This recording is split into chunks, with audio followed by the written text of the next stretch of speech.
It's really great to be here.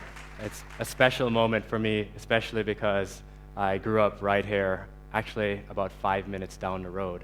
And I grew up playing with my favorite toys, my Legos, endlessly combining them into whatever I could imagine. I dreamed of big ideas on a small budget.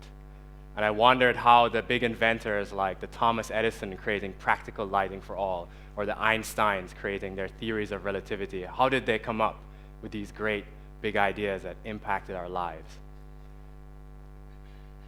So I went to study at MIT, where I decided to stop cutting my hair and learn engineering, how to build technology to help human life. And there's a great TV show in the 70s called The $6 Million Man, about a cyborg, bionic man, a Superman, if you will. And the quote in the beginning goes, "We have the technology, we can rebuild him better than before, better, faster, stronger."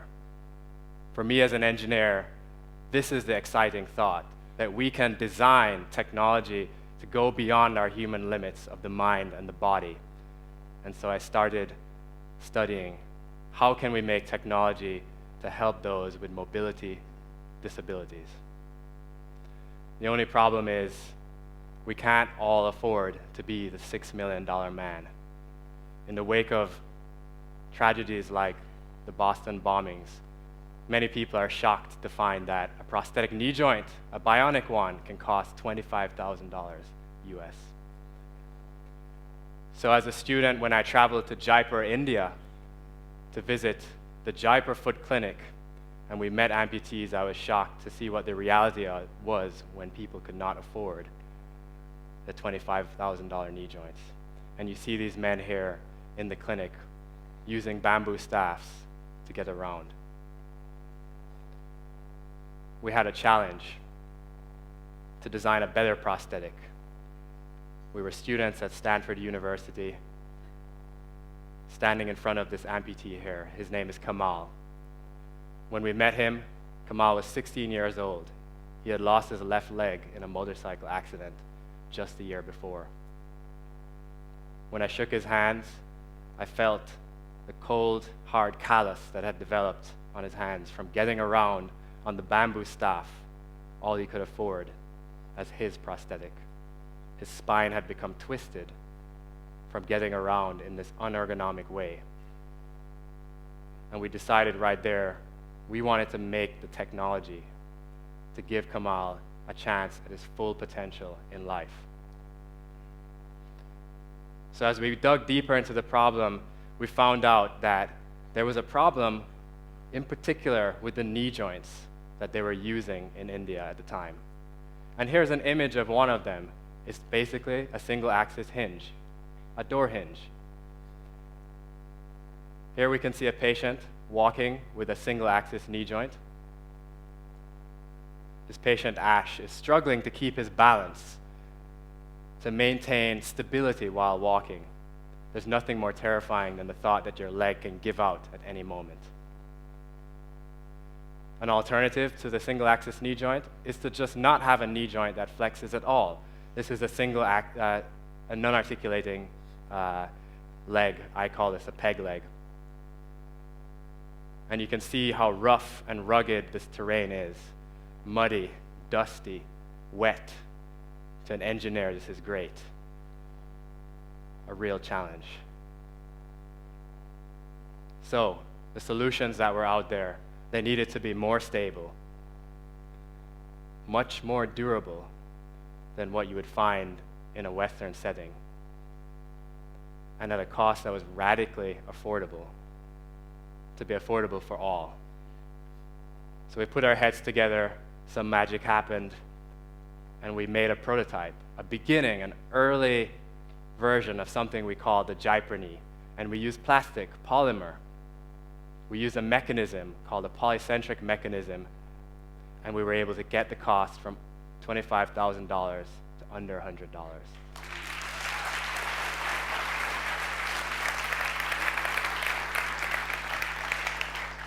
I have one of the first prototypes that we built right here just to demonstrate.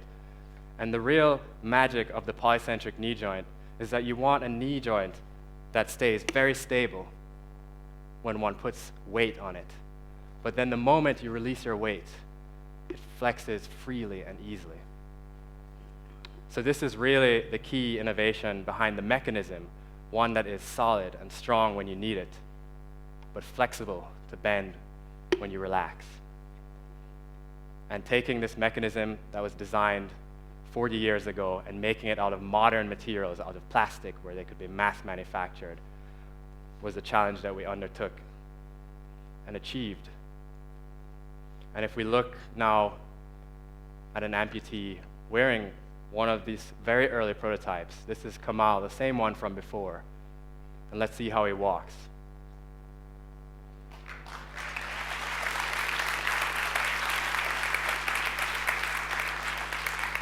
He's walking tall, strong, his hands are free. And for me, standing there with my point-and-shoot camera recording this, to feel those feelings, a designer making something that impacts someone's life, to see someone walk, this is really why we create and why we design, to impact people's lives.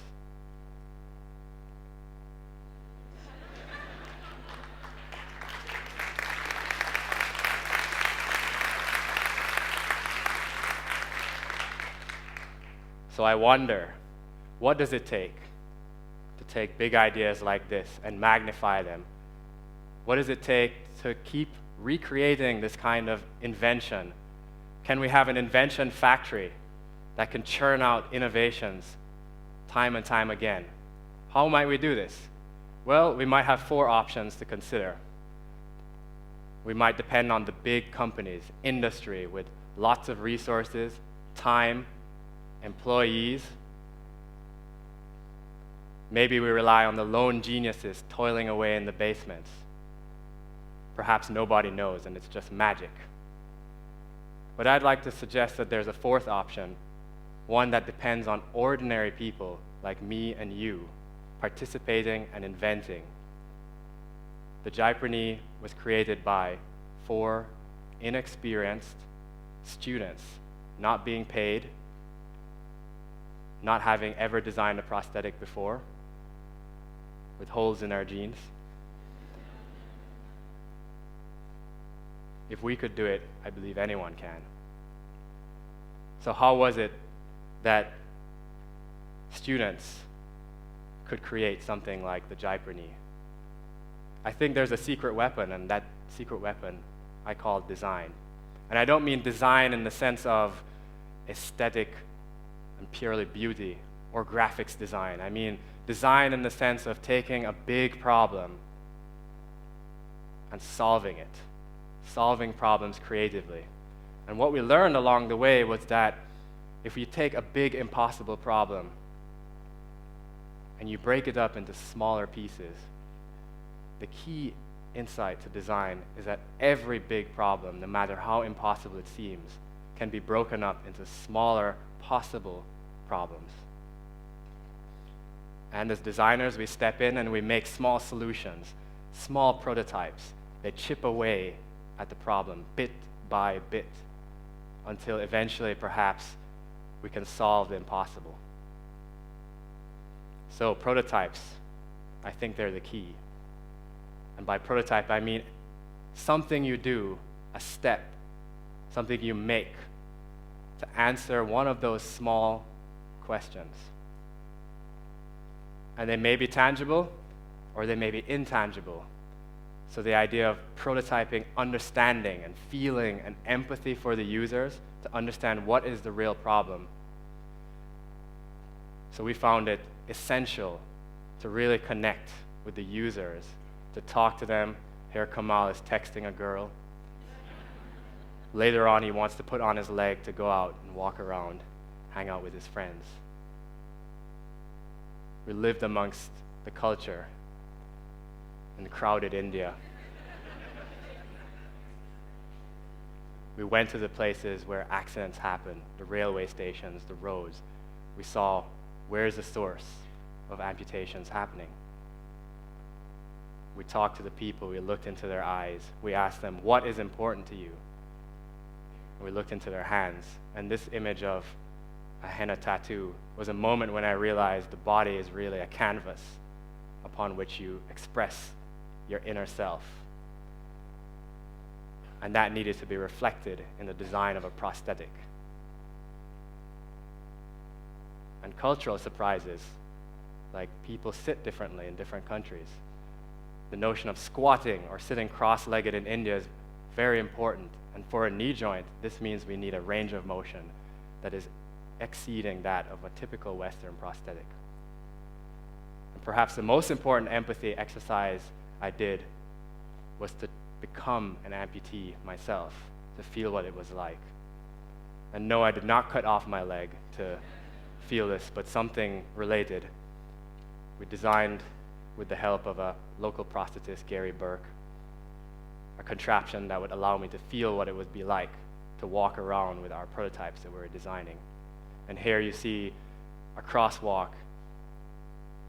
The moment I stepped into the crosswalk, I realized I moved so much slower with this prosthetic.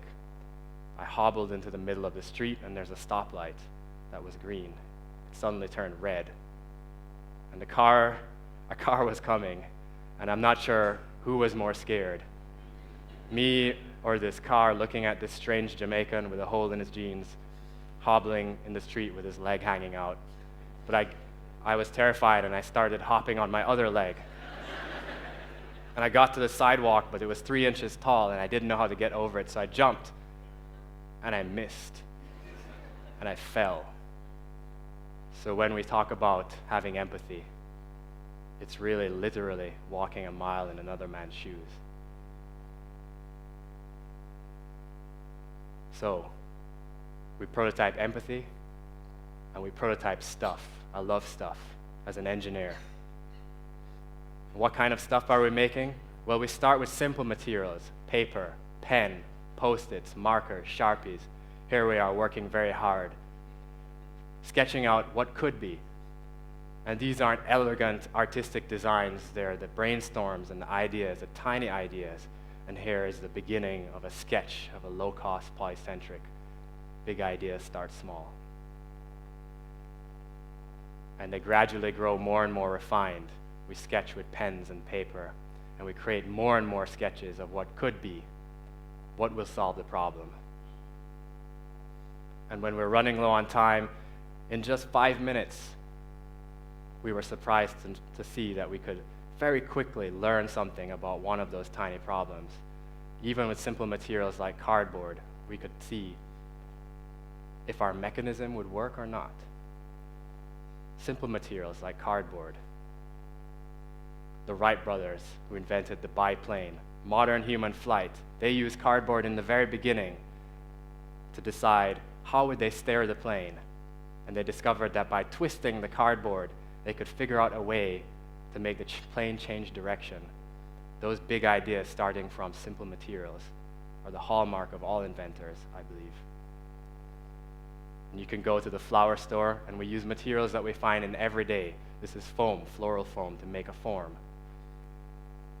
When we get more confident about the designs, we go into the machine shop and we can make things more real.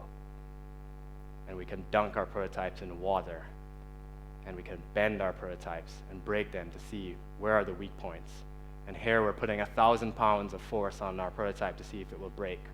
Eric is prototyping his protection. We all came out alive. Making materials, any material that we thought could work: acetylcopolymer, Delrin, nylon 6/6. We made JaipurKnees and anything that we thought made sense. And I was inspired by Edison's stories of inventing the practical light bulb. He tried thousands of different materials for his filament to find one that would be long-lasting. He even tried his friend's beard hair to see if it would work, when eventually he found carbonized bamboo was the trick. Takes thousands of tries. Using toys, things, electronics that you can find online and on a toy store to simulate the wear and tear. Using software freely available to students to simulate motion. or to take those 3D models and 3D print them tangibly, or a bling prototype, just to relax the cost constraint for a moment and see what happens on the other side of the extreme. It's spray paint. Yes, we call this fatty. We weren't sure if our first prototypes would break, so we made it super strong. And we very quickly heard directly from the users, it's way too fat. Why? Under the pants or the skirt, it shows too much. And so that leads us to the thought that our prototypes don't always just come from the designer, they come directly from the user. Here, a user, when I followed up with him, I discovered he had glued a piece of tire rubber underneath his knee joint. When I asked him why, he simply said, it's too loud. So the innovations don't always just come from us. We really have to listen to the users. They are the best partner in big ideas.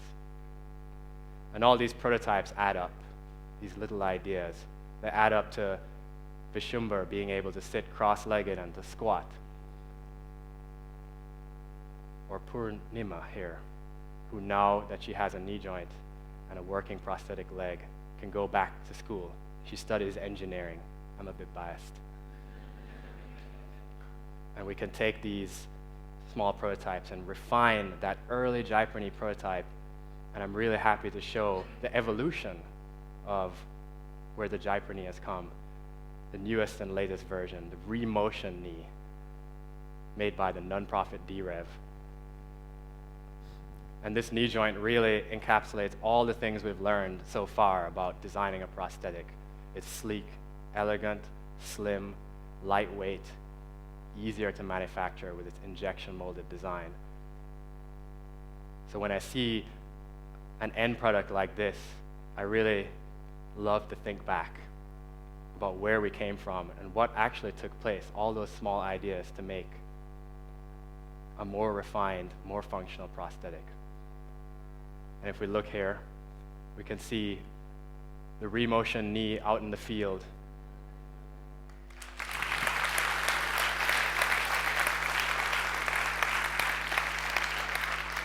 His name is Nesa. He lives in Indonesia. I just think his knee looks so cool next to his black motorcycle. But when we asked him what was the thing you were most happy about that you could do now that you have a knee joint, he said, I can now carry my son in both of my arms. They're free. I can walk. And there's 5,000 knee joints now as of last week. That's 15 billion steps every year. And it all started with these small, tiny prototypes that came together to solve a big problem. So, prototyping empathy, prototyping stuff. We can add them all up and solve the impossible. So the good news, where do big ideas come from? I think they come from you. I think anyone has the potential to create and invent. And luckily, we have the technology.